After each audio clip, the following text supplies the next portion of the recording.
Ah, Audrey, elle est jolie ta veste. Ah, merci. Elle était jolie quand même la veste d'Audrey. Je pense qu'elle serait un peu mieux sur moi, non? Hmm. Ouais, oh, ouais, cette couleur aussi, hein. Non, je pense qu'elle me ferait mieux. Pourquoi celle qui la même? Ouais, Seigneur, je prie pour la veste.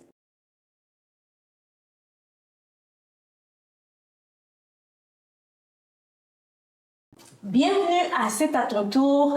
Donc aujourd'hui, on va avoir un autre sujet et on va parler de la comparaison. Donc j'ai avec moi Alliance Déborah, salut à vous, contente d'être là. Audrey, je suis contente d'être parmi vous aussi. donc c'est ça, comme on a déjà mis la table, vous avez vu un peu à l'intro. Donc la comparaison. C'est un gros sujet, hein. Gros. Je pense que ça impacte tout le monde, ça touche tout le monde. Ça peut toucher autant des enfants que des adultes. Et c'est quelque chose qu'on vit et notre société, on dirait qu'elle fait que nous pousser vers là. Pourquoi est-ce qu'on se compare? D'où vient cette idée, on se compare? Pourquoi? C'est quoi le problème là? Pourquoi on se compare? Quoi, on se compare? Ouais. Quelle question. Je pense déjà c'est parce qu'on a peut-être cette idée que ailleurs c'est mieux. Ce qui se passe dans la vie de l'autre c'est mieux. Ce que l'autre a c'est mieux. Ce que elle fait c'est mieux. Qu'elle est mieux l'autre personne que nous. Donc j'aimerais dire que c'est par rapport, c'est lié à notre attention. C'est qu'on parle beaucoup que la comparaison, c'est un voleur de joie. Mais j'aime aussi dire, moi, que c'est un voleur d'attention. C'est qu'on a l'air de penser que c'est mieux, alors on délaisse notre jardin, on délaisse notre regard sur notre vie, mais surtout on délaisse notre regard sur Dieu. Parce qu'on est trop focalisé à regarder, ah, elle est rendue avec une piscine, la dernière fois elle a juste acheté la maison, maintenant elle a la piscine, ah, maintenant elle est avec la Tesla, maintenant elle est rendue à Ibiza, comme... Et pourtant, c'est pas parce que ce que tu fais n'est pas bien non plus. Ce qui se passe dans ta vie, c'est ce qui doit se passer dans le moment de ta vie. Et ce qu'il y a, c'est que peut-être quelqu'un d'autre derrière le côté, ah, mais elle est ici à Belleuil, ah, elle est ici avec des beaux sofas. Tu vois ce que je veux dire? C'est vraiment la question aussi d'attention. C'est qu'on est en train de porter l'attention sur l'autre et quand on est trop en train de nourrir ça, on perd de vue l'attention que Dieu cherche à nous porter, qui est toujours de garder l'attention sur lui, l'attention sur ce qu'il veut faire en nous, ce qu'il veut aussi faire dans notre vie. Donc, on n'est pas en train d'œuvrer dans les choses de Dieu si on a trop le regard chez notre voisin, sur l'autre voisin, ouais. Donc, Mais moi, c'était juste pour compléter ce que tu as dit, l'attention envers les autres, mais aussi l'attention envers nous, en fait. Il y a juste nous et les autres dans cette équation quand on parle de comparaison. Et je pense que c'est ça, là, c'est un terrain glissant vers tout ce qui peut amener à l'envie et à la jalousie. Donc, et en fait, dans cet environnement-là, Jésus ou Dieu, il est hors équation. C'est-à-dire que il ne fait même plus partie du plan, mais c'est juste la personne avec qui on se compare et nous-mêmes. Et là, ça peut vite être un jeu dangereux parce que ça part dans les pensées et ça peut vite être destructeur pour nous. puis, comme tu dis, l'attention sur l'autre, mais je crois que on se compare parce que une des raisons, c'est parce qu'on est insatisfait. C'est une insatisfaction, peu importe, une insatisfaction envers nous-mêmes, qui me porte à me comparer avec l'autre, à regarder ce que l'autre a. Parce que, ou bien aussi, soit qu'on pourrait être quelqu'un aussi très, très envieux, malgré que j'ai tout, mais je veux toujours avoir plus. Ça peut être ces deux cas-là. Mais souvent, quand on est insatisfait, on va porter notre regard sur l'autre et ça nous renvoie à nous. Eh bien, toi, tu l'as pas. Toi, ça, tu l'as pas. Regarde l'autre. L'autre, il est bien. Mais toi, non. C'est parce qu'on est à l'intérieur, on peut être soit insatisfait. Des fois, si on parle des gens, ils se comparent physiquement. C'est parce que je suis insatisfait avec ma forme, avec qui je suis. Ben, ça veut pas dire que Ça peut aller très loin, hein. Cette insatisfaction, ça peut être une estime de soi par rapport à moi-même. Je m'aime pas comme je suis et je me compare avec l'autre. Ça peut être une insatisfaction au niveau de mon travail. Je ne suis pas satisfaite de là où je suis, alors je me compare avec l'autre. L'autre a ça, mais moi je l'ai pas. Donc, je pense que c'est ça, ou bien qu'on peut juste simplement envier l'autre parce qu'on est rendu tellement égocentrique, orgueilleux, centré sur soi, que peu importe qu'est-ce que l'autre a, on sent que c'est nous qui devrons l'avoir. Donc, on se met à comparer, à regarder qu'est-ce que l'autre a. Est-ce que je suis... C'est vraiment quelqu'un qui se met sur un piédestal. Moi, je devrais être plus haut que tout le monde. Donc, je compare avec les autres. Est-ce que les autres, ils ont plus que moi? Ah ben oui, lui, on a pris Tesla. En passant, on n'est pas payé, mais... Je pense que c'est la voiture du jour. Non, mais l'autre a une Tesla, moi, je l'ai pas. Et pourtant, c'est pas parce que... quand on regarde, on pense que le gazon est plus vert que chez l'autre, mais c'est pas nécessairement vrai. C'est pas parce qu'on regarde, on voit que la personne a ce que la personne a, que je compare avec ce que j'ai, que ça veut dire que la personne est meilleure que moi. Et là, je pense aussi ça découle d'un mensonge, le comparatif, en fait, c'est un mensonge, dans le fond. Je sais pas ce que vous pensez de ça, mais... Mais moi, pour rebondir sur ça, parce qu'on compare souvent les choses matérielles et c'est ce qui nous vient directement à l'esprit. Mais moi, je voudrais plus rebondir sur ce que tu as dit. On peut se comparer, par exemple, au charisme d'une personne. C'est-à-dire que telle personne, elle est vraiment charismatique. Et là, vraiment, on peut vraiment se dire « Ah, j'aurais tellement aimé être charismatique comme elle. J'aurais tellement... » Mais toi-même, tu as des dons. Tu as des dons. Toi-même. Tu as des choses, tu as du potentiel. Exact. Donc, connais-toi toi-même. Retourne le regard sur toi et demande à Dieu, Seigneur, quels sont mes dons? Quels sont les talents que tu as mis en moi? Cette personne, elle est peut-être charismatique. Peut-être que moi, je le suis, mais je ne le sais pas encore. Donc, en fait, les choses matérielles, c'est vraiment un bel exemple. Mais moi, ce que je vois, c'est que... Mais par l'attitude d'une personne, on peut déjà se comparer, en fait. Et ça, c'est vraiment très problématique. Et juste pour rebondir à ce que tu as dit, quand on regarde l'autre, on voit, OK, la personne assise, c'est tellement grand par rapport à nous, qu'est-ce qu'on a, c'est petit. C'est tellement trompeur. Parce que ce qu'on peut regarder qui est grand devant Dieu, qui est grand pour nous peut être petit devant Dieu. Ce qu'on peut regarder qui est grand pour Dieu, on pense qui est grand pour Dieu. En fait, vous comprenez ce que je veux dire? Des fois, on va donner toute une signification à quelque chose, alors que pour Dieu, ça ne signifie rien. Et on peut penser, OK, mais moi, je fais un petit service, et ce petit service, c'est pas grand-chose, mais lui, il a toute la gloire, regarde, il est... Écoute, c'est international. Mais moi,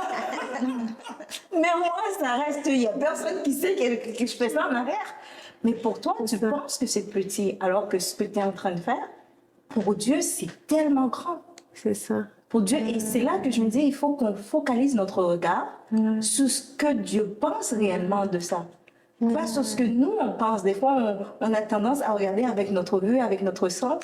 Dieu, il regarde plus loin que ça. C'est comme la veuve là, qui avait donné quelques sous, je sais pas, dans son... Ouais, c'est ça.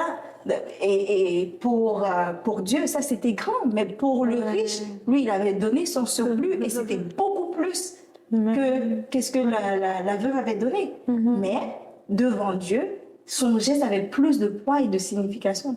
Et souvent, c'est ça qu'on va regarder quand on regarde des choses. Mais ça me fait vraiment penser au verset que tu dit que l'homme regarde à l'apparence, mais Dieu regarde au cœur. Et c'est pas par rapport aux choses que tu as accomplies, mais c'est vraiment genre toi, quel est l'état de ton cœur? Comment tu es disposé à faire le service, peu importe le service, mettons quand on parle à l'église, que ce soit sur le stage ou que ce soit aller laver les toilettes, peu importe, c'est vraiment ton service, ton cœur dans le service, il est comment? Est-ce que tu es disposé? Ouais, exactement. C'est ça. Je pense que la comparaison, c'est vraiment une des bonnes tactiques de l'ennemi, dans le sens que c'est nourri de mensonges, mais c'est surtout c'est là pour nous distraire. Ça contribue beaucoup à nous distraire, pardon.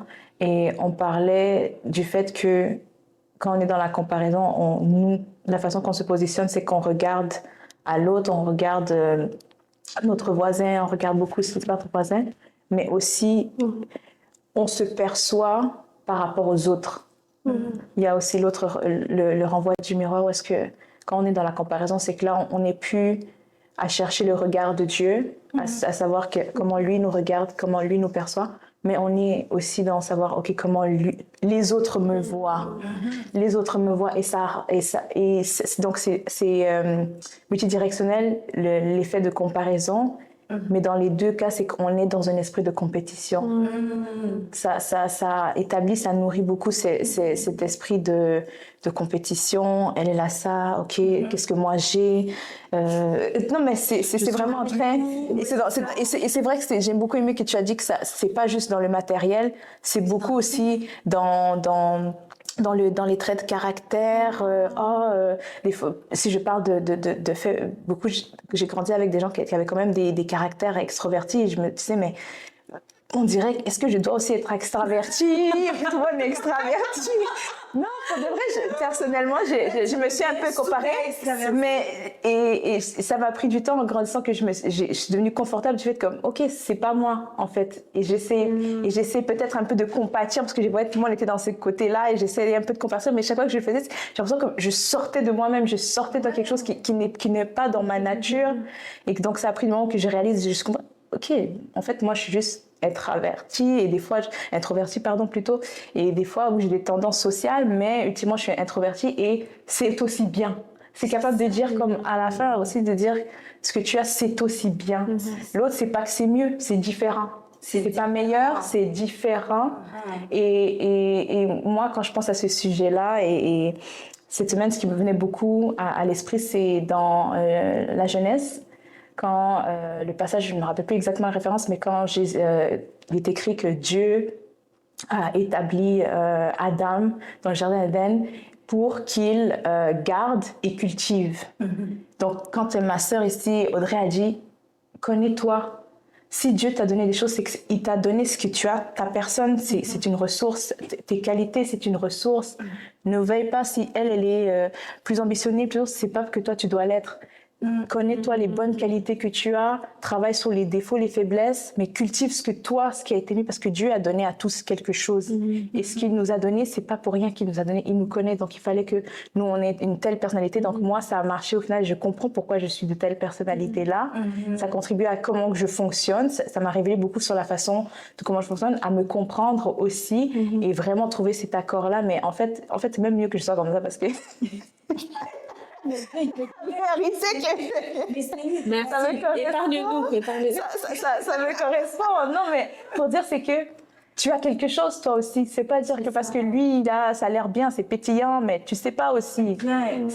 Toi, tu as quelque chose. Et c'est aussi beau, c'est aussi valable, c'est aussi bien. Il y a je vais le dire en anglais, c'est une quote de Priscilla Chair. Qui dit You are a unique expression of God's genius. Tu es une unique expression du génie du Seigneur. Donc, la façon que tu as été conçu, c'est unique, c'est rare, c'est pur, c'est précieux. Parce que Dieu n'a pas fait un deuxième comme toi. Tu peux même avoir une jumelle, elle n'aura même pas le même ADN que toi. Pour dire que Dieu est tellement dans la précision et il nous a fait tous uniques.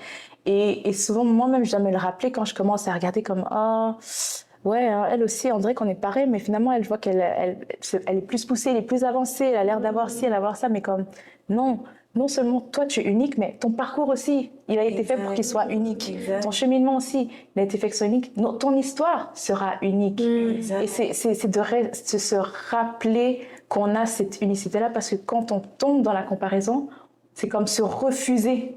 C'est refuser le fait que Dieu nous a créés uniques. C'est renier notre unicité à vouloir chercher à être uniforme, à vouloir chercher à être pareil, ou à chercher à être une copie de l'autre. Mais c'est le plus grand desservice qu'on fait à soi-même et à l'humanité, à vouloir être une copycat, être une doublure d'une autre personne. On se sort de sa personne, on se sort de notre propre nature. Et puis, on passe à côté de, non seulement on doit vivre une destinée, mais on doit la vivre dans notre authenticité, dans notre personnalité.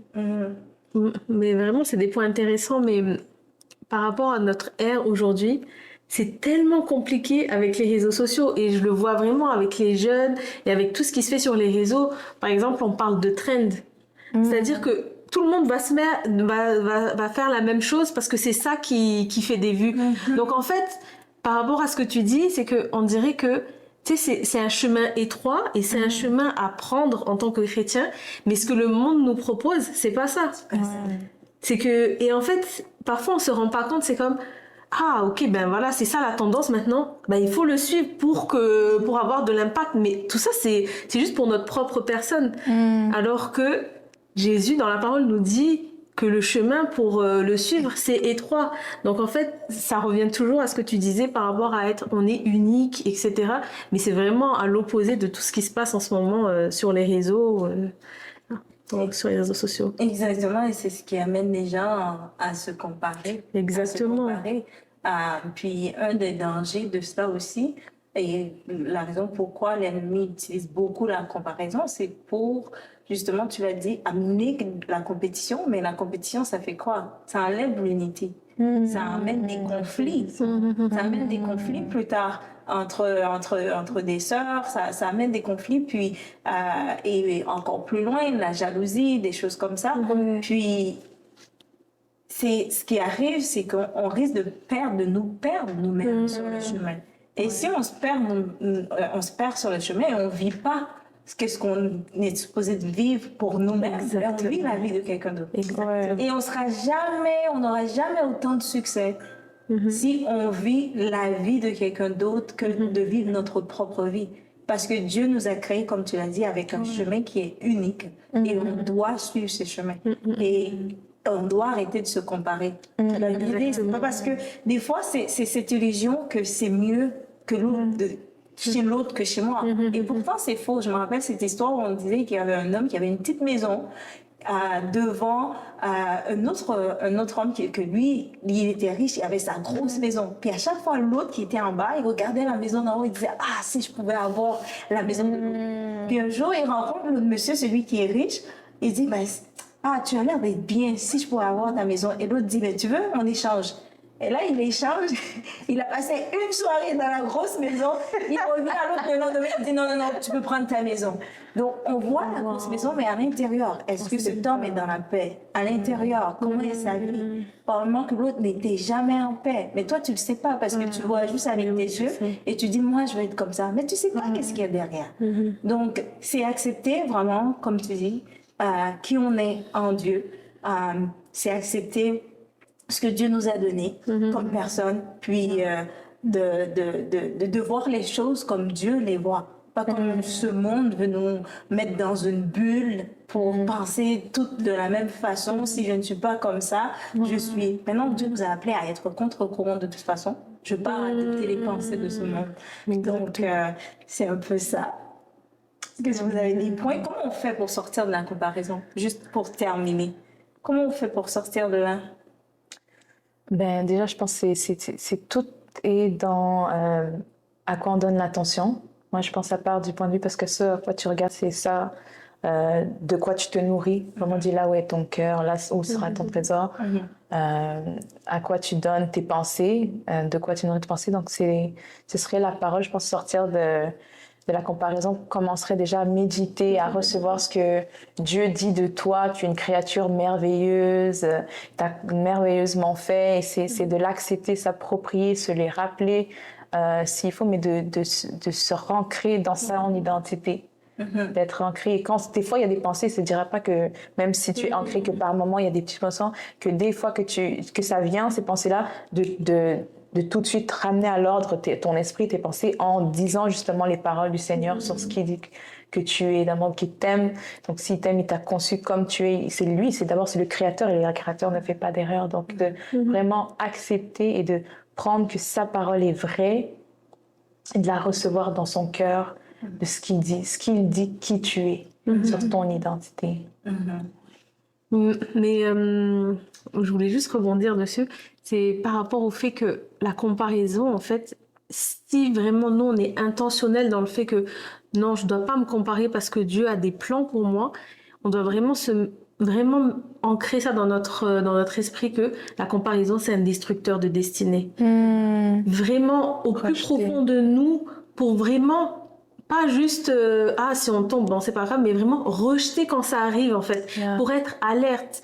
C'est dit dans la parole, veillez parce que vous serez sujet à tomber, mais veillez et ne dormez pas parce que l'ennemi rôde, les pensées sont là, c'est pas facile et on est surtout dans cette société de consommation, comme je l'ai dit tout à l'heure avec les réseaux. Tout est fait pour qu'on tombe. Donc, si on est vraiment intentionnel, vraiment dans notre relation avec Jésus, dans nos prières, de se dire, c'est un destructeur de destinée. Jésus a des plans parfaits pour ma vie. Ce sont peut-être pas ce que moi j'aspire, mais ce sont les plans qu'il a prévus pour moi et je suis prêt à les recevoir. Donc là, on prépare déjà notre cœur pour aujourd'hui et pour ce qui s'en vient. Puis, il y a aussi la comparaison dans l'attente. C'est quand tu attends quelque chose de Dieu, puis que l'autre là, Seigneur, je prie plus que elle, hein. Je vais te sortir l'agenda. Comment elle peut l'avoir, puis moi je l'ai pas. Dans l'attente, il faut faire très, très, très attention. Et c'est très sur moi. Et je le dis parce que des fois, je le vis, c'est très, très, très sur moi.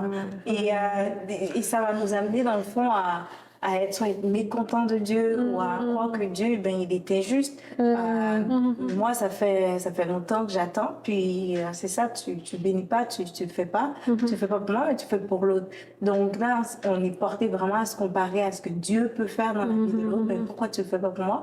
Au lieu de se réjouir de ce que Dieu fait dans la vie de l'autre. Et ça vient vraiment chercher notre émotion, donc il faut vraiment... Surtout quand on est en train d'attendre quelque chose de Dieu, d'éviter de tomber dans ce piège qui peut être très facile. Parce que l'ennemi, il va t'amener exactement ce que tu cherches. Ce que tu cherches, c'est ça qui va être devant toi. C'est comme si tu n'avais pas besoin de demander, il va l'amener. C'est ça. Ça va être devant toi. Et là, à ce moment-là, et il l'amène dans les moments où est-ce qu'il sait que tu es faible. Ouais, c'est ça. Tu es vulnérable.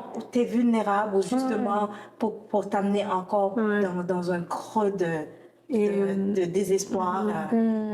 Donc, et en fait, pour revenir à ça, c'est vraiment se positionner en tant que j'ai de la gratitude pour Dieu.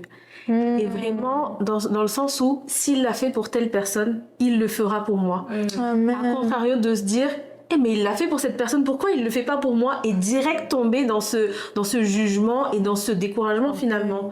Mais vraiment que l'autre personne soit une source d'encouragement pour toi. Dans le sens où, je sais que cette personne a prié pour ça, je sais qu'elle a espéré pour ça, il l'a fait, il le fera pour moi. Exact. Donc en fait, je pense que directement ça peut nous repositionner et ça peut nous encourager pour continuer d'attendre finalement. Exactement, c'est comme un grand espoir. Exactement. Il a réalisé, a fait un miracle dans la vie de quelqu'un. Donc, comme tu l'as dit, il est aussi capable de le faire pour moi. Exactement. Mais l'ennemi, il nous fait voir l'ennemi. Mais c'est ça, mais c'est pas facile. C'est ça. T'es moins aimé. Fais-le par tes propres moyens. Exact. Donc c'était ça. Je sais pas si tu veux ajouter un mot de la fin. Je pense que ce qui est important et ce qui résonne beaucoup, c'est garder son cœur. Parce que je pense qu'au-delà de juste les pensées qui sont attaquées, c'est souvent le cœur, parce que c'est là où est-ce qu'on nourrit la jalousie, les envies, l'orgueil.